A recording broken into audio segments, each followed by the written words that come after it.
Hai sayang-sayangku, jangan lupa gunakan handset terlebih dahulu ya. Begitu kapal penyeberangan bersandar di dermaga, Anton berusia 38 tahun bergegas naik ke mobil travel menuju kota M di mana rumahnya berada. Belum terlalu malam, butuh 2 jam untuk tiba di rumahnya, sehingga belum benar-benar larut malam. Rindunya membuncah pada Hani, istrinya yang berusia 35 tahun. Anton sudah belasan tahun bekerja di perusahaan tambang yang cukup besar. Selama itu juga, ia harus bisa membagi waktu karena tempat kerjanya yang jauh. Lokasi tambang yang harus menyeberang pulau membuat Anton jarang bisa pulang. Jadwalnya 2 pekan bekerja dan 4 hari libur. Dalam perjalanan pulang menuju kota M, pikiran Anton membayangkan Hani yang pasti sudah siap menantinya.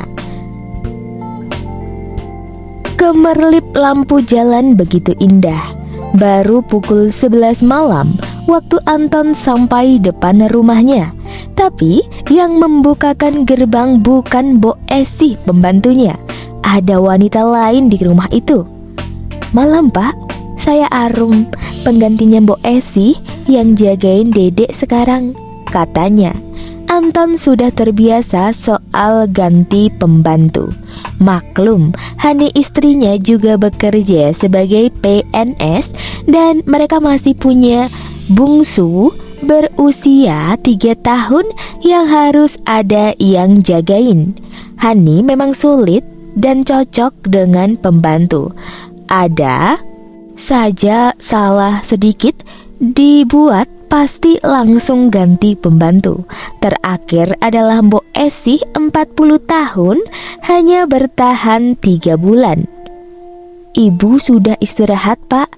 Tadi katanya kalau Bapak datang saya yang siapkan makan.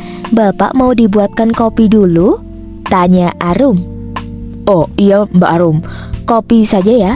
Saya sudah makan tadi di kapal," ujar Anton. Dilihatnya Hani dan Dedek yang sudah tidur pulas di dalam kamar. Arum, usianya 28 tahun, adalah pembantu baru 2 minggu di rumah itu. Jadi dia berusaha bekerja sebaik mungkin, apalagi majikannya terkenal galak. "Ih, kamu apaan sih Mas? Udah tidur sana, aku ngantuk, besok kerja," kata Hani saat Anton mencoba membangunkannya. Kepala Anton serasa senut-senut. Bayangan dia akan mendapatkan jatah dari Hani pupus sudah. Ia kembali ke depan dan membakar rokok. "Maaf Pak, Bapak mau dibuatkan mie goreng?" tanya Arum yang membawakan secangkir kopi. Anton menatap Arum dengan sesama sesekali.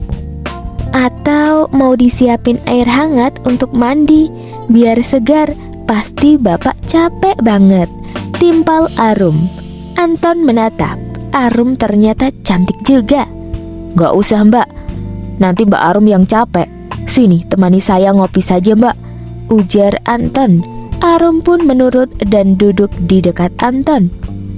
"Oh ya, emang Mbok Esi kenapa diganti?" tanya Anton. Arum pun menceritakan kalau Mbok Esi dipecat gara-gara lalai saat jaga Dedek. Dedek sedang belajar sepeda di depan rumah dan Mbok Esi malah ngerumpi dengan pembantu lainnya. Akhirnya Dedek jatuh dan terluka kakinya. Anton kaget mendengarnya. Hani istrinya memang agak keterlaluan. Masa gara-gara hal yang sepele gitu Mbok Esi sampai dipecat? Selama ini untuk urusan rumah tangga semuanya Hani yang ngatur. Anton hanya kerja dan memberikan penghasilan kepada istrinya. Anton dan Hani punya 3 anak. Yang 2 sudah SMA dan sekolah di kota M. Sementara adik ini kebobolan, jaraknya jauh dengan kakak-kakaknya. Nah, sejak Dedek ini lahir, sikap Hani mulai berubah. Dia sering marah, pembantu, dan akhirnya jadi korban. Hal ini membuat Anton kesal juga. Malam itu, Anton ngobrol dengan Arum. Arum ternyata pernah punya suami, namun ditinggal kawin lagi. Dia sempat berniat berangkat untuk menjadi TKI. Tapi pas mau berangkat TKI malah tertipu calo, Pak, kata Arum. Di kota M, Arum gak punya saudara, sehingga tinggal di rumah tersebut. Kebetulan temannya yang juga menjadi TKI ngontrak di kompleks Anton dan Hani tinggal. Jadi disitulah dia dengar info ada yang butuh pembantu. Wah, kasihan juga ya. Ya sudah, gak apa-apa, kerja di sini dulu sambil cari kerjaan lain nantinya, kata Anton. Hati Anton senang karena Arum ternyata janda. Berbeda dengan Bu Esih dan pembantu sebelum-sebelumnya yang sudah bersuami, pikiran nakal Anton pun mulai muncul, apalagi Arum cukup cantik. Sudah larut, Pak, saya mau tidur ya. Arum meminta izin. Anton pun mengangguk. Iya, Mbak Arum, istirahat saja, katanya. Dipandangi, Arum melangkah ke belakang. Arum tidak setinggi Hani, paling hanya 160 cm, tapi proporsional dan berkulit putih bersih.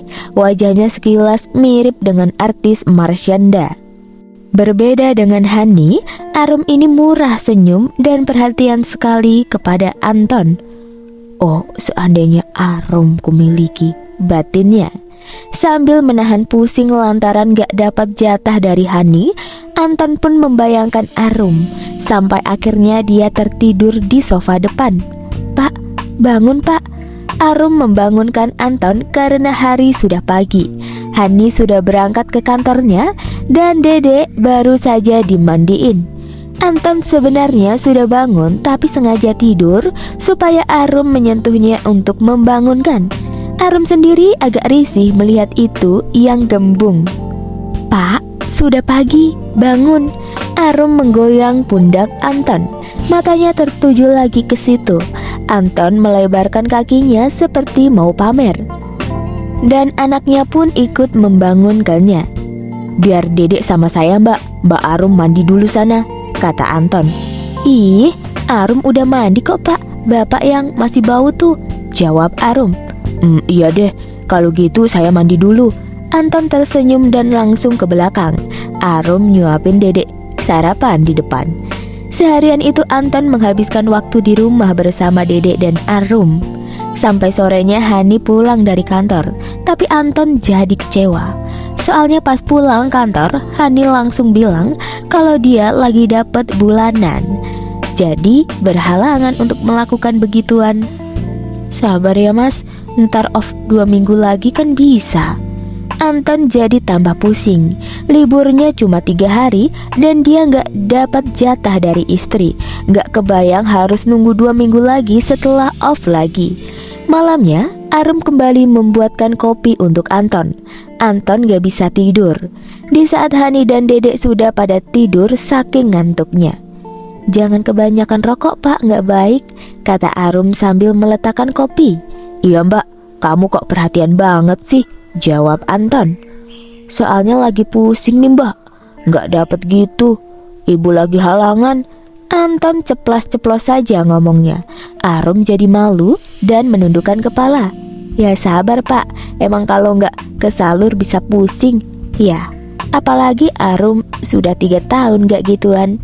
Arum jadi keceplosan juga malam itu. Ya udah biar gak pusing, temenin saya ngobrol mbak ya, pinta Anton. Dia juga meminta Arum buatkan teh hangat untuk menemani minum kopinya. Gulanya pakai ini mbak Arum, rendah kalori, katanya sambil menyerahkan saset gula. Arum tak sadar kalau itu sebenarnya bukan gula. Arum pun menemani Anton ngobrol setelah dia bikin teh untuk dirinya. Anton tersenyum saat Arum minum teh itu. Tiap kali Anton seruput kopi, kok kepala Arum agak pusing ya pak, kata Arum mengeluh. Anton senang obat gula itu mulai bekerja. Kamu ngantuk mungkin mbak Arum, ujar Anton. Arum merasakan badannya sangat gerah, tapi bukan karena udaranya yang panas. Seperti ada yang mulai muncul dan ingin untuk segera dipenuhi. Anton mendekati Arum. Mbak Arum istirahat saja, kecapean kali. Tangannya memijat pundak Arum. Gak tahu pak, kok rasanya gini ya? lirih Arum. Lama gak kesalur juga ya Mbak? Anton mulai berani memancing Arum. Ih bapak ujar Arum. Pandangannya mulai sayu menatap ke arah Anton. Arum mau tidur dulu ya pak, pamit Arum lalu bangkit dan hendak melangkah ke belakang. Tapi Arum kelihatan sempoyongan, jadi Anton mengantarnya. Pak gak usah, Arum bisa kok. Udah gak apa-apa, biar saya anterin Mbak. Anton merangkul Arum sambil jalan ke kamar Arum yang ada di belakang. Obsesi Anton pada Arum makin menjadi, apalagi Arum sudah terdampak pengaruh minuman yang diberikan oleh Anton. Sampai di belakang, Anton pun mulai beraksi. Anton menjelajahi keindahan milik Arum, sementara Arum yang setengah sadar tak mampu untuk menolak. Rasa rindu Anton kepada Hani ditumpahkan ke Arum. Pak, jangan. Arum hendak menolak, tapi raganya seperti menginginkan lebih dari Anton. Gak apa-apa Mbak, biar kesalur, ujar Anton meneruskan. Makasih Mbak Arum, ujar Anton lega. Dia sudah melepaskan sumbatan itu ke dalam Arum. Pak, kok jadi gini? Ujar Arum lirih seperti sedih. Sejenak mereka terdiam, tapi entah kenapa obsesi Anton kembali muncul dan tak terbendung. Dia kembali melakukannya pada Arum. Jangan lagi pak, sudah. Suara Arum melemah. Tangannya berusaha mendorong Anton, tapi percuma. Anton sudah sangat dikuasai oleh obsesinya. Untuk kedua kalinya Anton berhasil naik saat Arum masih terpengaruh minuman itu. Tapi kali ini Arum malah ikutan terhanyut di bawah suasana. Anton dan Arum saling melepaskan sumbatan yang tak tersalurkan. Kok bapak lakukan ini ke Arum? Iya Arum, bapak sayang sama Arum, jawab Anton. Sejak kejadian itu, Anton jadi cuek kepada Hani, istrinya yang selalu sok sibuk dengan kerjaan kantornya. Bersama Arum, Anton seperti menemukan kebahagiaan. Setiap pulang setelah 2 pekan bekerja keras di pertambangan, kini Anton tak perlu gusar lagi meminta jatah dari Hani. Lebih enak dari Arum. Arum sendiri merasa lebih istimewa dan disayangi. Meski dirinya hanya pembantu di rumah itu, dia juga mulai simpati dan suka pada Anton. Tentu saja hubungan terlarang itu tetap ditutupi dari Hani. Keduanya selalu melepaskan rasa itu setiap kali Anton libur dari kerjanya. Saya lepasin di dalam ya Arum, pinta Anton. Iya pak, tapi kalau Arum kenapa-napa bapak tanggung jawab ya, jawab Arum saat menerima dari Anton.